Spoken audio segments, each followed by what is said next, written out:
নাগপুরের বাসিন্দা অবসরপ্রাপ্ত ব্যাংকার শ্রীকান্ত সহস্রবুদ্ধে এমন এক কাজ করেছেন যা শুধু মন ছুঁয়ে যায় না, বরং জীবনের প্রতি নতুন দৃষ্টিভঙ্গিও শেখায়। প্রায় 10 বছর আগে তিনি তার জীবন সঙ্গিনীকে হারিয়েছিলেন, কিন্তু তার স্মৃতিকে শুধু নিজের হৃদয়ে সীমাবদ্ধ রাখেননি, বরং সেটিকে রূপ দিয়েছেন একটি মহৎ কাজে। শ্রীকান্ত এবং তার স্ত্রী দুজনেই পাঞ্জাব ন্যাশনাল ব্যাংক থেকে অবসর নিয়েছিলেন। দীর্ঘ কর্মজীবনের পর তাদের একটি স্বপ্ন ছিল, পিএফ এবং সারা জীবনের সঞ্চয় দিয়ে একসঙ্গে পৃথিবী ভ্রমণ করবেন। কিন্তু ভাগ্যের পরিকল্পনা ছিল অন্যরকম। ভ্রমণে বের হওয়ার আগেই তার স্ত্রীর মৃত্যু হয়, আর তাদের সেই স্বপ্ন অপূর্ণ থেকে যায়।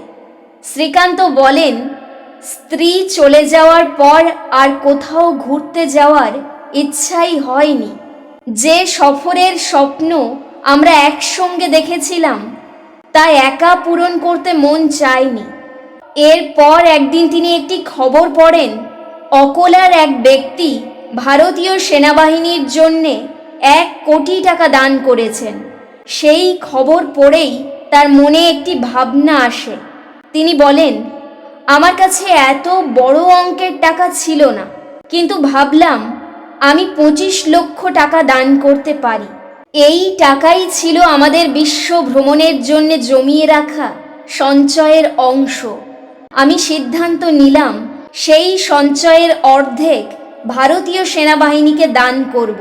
হয়তো এতে আমি সেই আনন্দই পাব যা স্ত্রীর সঙ্গে পৃথিবী ঘুরে পেতাম।